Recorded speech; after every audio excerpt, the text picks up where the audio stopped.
Ladies and gentlemen, if I can have your attention, two of our community vendors here. This is Miss Paola from Big Brothers and Big Sisters, and could you give us a brief overview of what your program does? Yes. Hi everyone. So Big Brothers Big Sisters is a youth mentoring organization. We service kids ages 5 through 16. We also have a Big Futures program, which services children 18 to 24. And we service Essex, Hudson, and Union. So if you're interested in volunteering, please come to our team. Thank you. Thank you. And we have the beautiful Miss Crystal Allen over here. Miss Allen is the president of a foundation called Eyes Like Mine, and she's going to tell you more about her organization. Happy Women's History Month, everyone in the room. And I'm really glad to be here.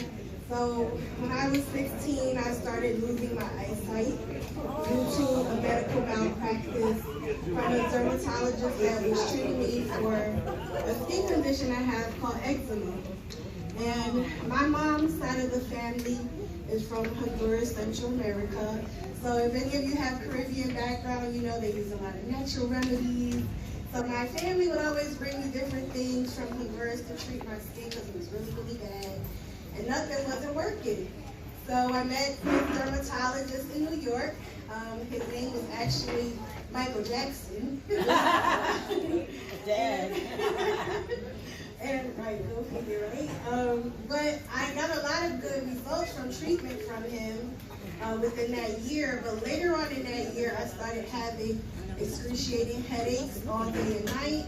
I was very unbalanced. I was throwing up clear vomits, and I just could not function like a teenager would function every day.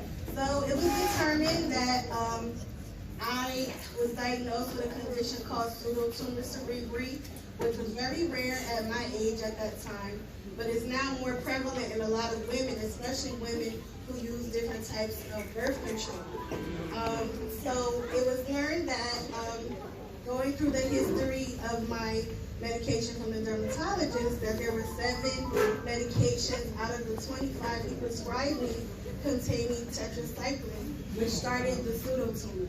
So pseudotumor is pretty much a false brain tumor.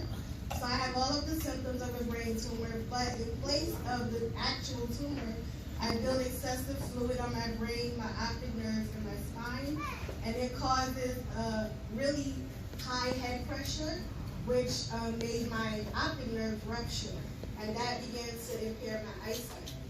So before I started losing my vision, I never met anyone who was blind or visually impaired. And I had to figure out as a teenager how to function as a teenager. I still had high school to deal with. I still had other plans that I was thinking about as a younger adult. And as I got more and more curious about what was available to me with the support of my family and friends, I started to become my own self-advocate. I was diagnosed legally blind because my vision can't be corrected with any eye surgery currently. So I see hand motion and light in my left eye, and in my right eye, I see around my peripheral, which is around the eye, and it's very blurry. And if you ever remember changing the channel on a remote control where you see like the red blinking dot, that's what I see out of both of my eyes, blinking all day and night, whether my eyes are open and closed, and it's very blurry. But in spite of my vision loss, I feel that I had a renewed vision, a vision gain where you might feel like, oh, it's a tragedy, oh my God, how could that happen to her? But honestly, a lot of things happen to us for really great purposes. And I believe that once I became more self-invested in what my new lifestyle was, it allowed me to be an advocate for myself and others. And so when I turned, fast forwarding, when I turned 30, I decided to found my own nonprofit organization, which is called Eyes Like Mine, Inc. I'm a Newark resident, and I wanted to bring something to my city to address that there is a community here in New Jersey, all over the world, that we don't just exist, we actually live. We have a lifestyle, we are college graduates, we are business owners, we are parents, we are people first.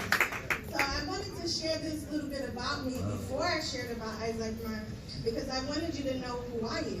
Not just that I'm the blind girl you might see around Newark with a curtain window cane and makeup done. But, you know. Very beautiful. But, you know, all of us will meet a person who's visually impaired or blind at some point in our life.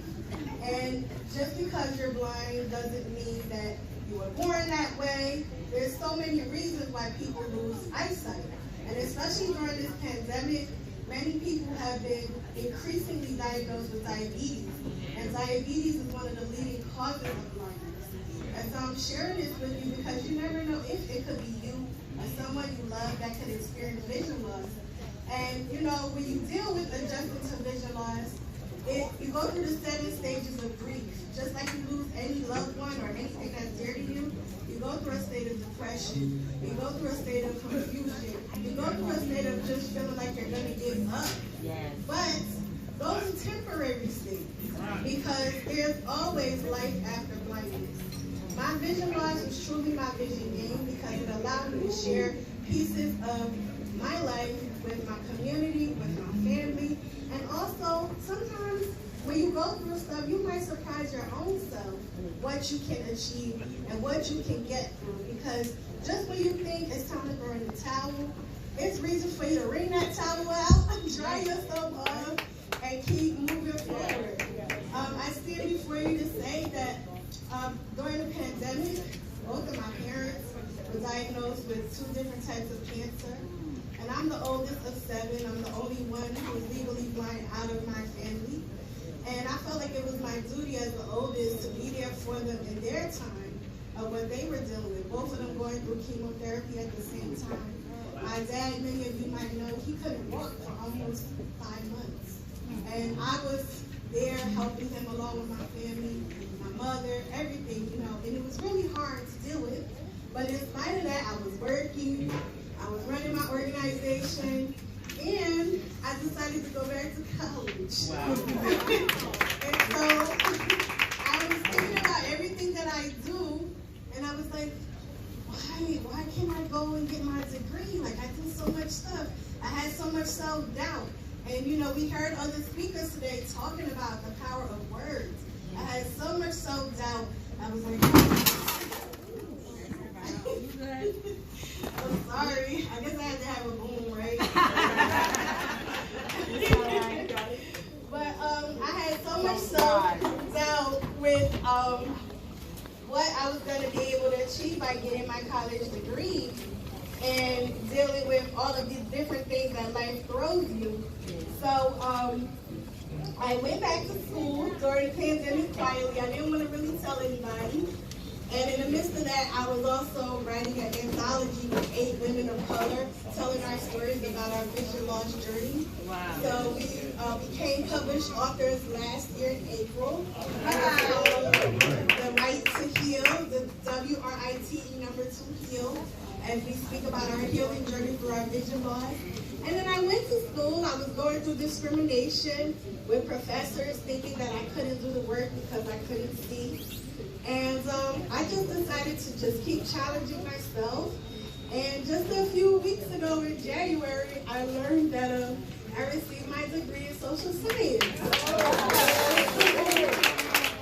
I'm really happy to share these stories of victory because, like I mentioned, we all go through different things.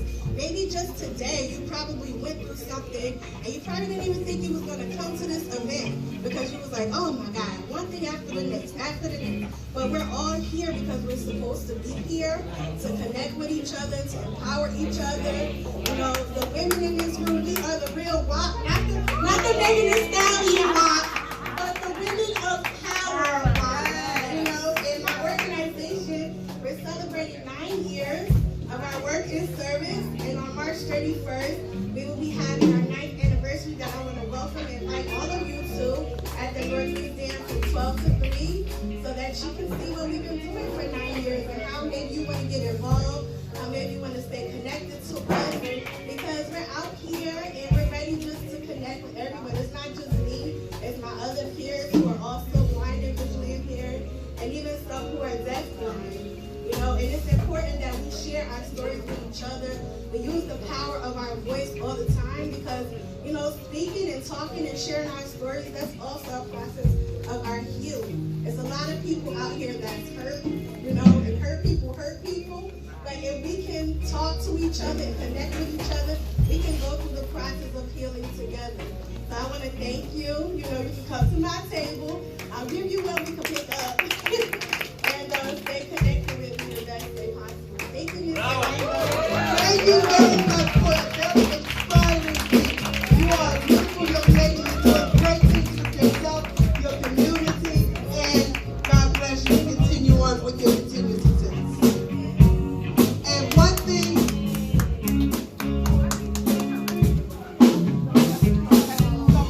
ladies and gentlemen, wait a minute. This cannot go unnoticed. This is my cousin Zuli. And my cousin Zuli was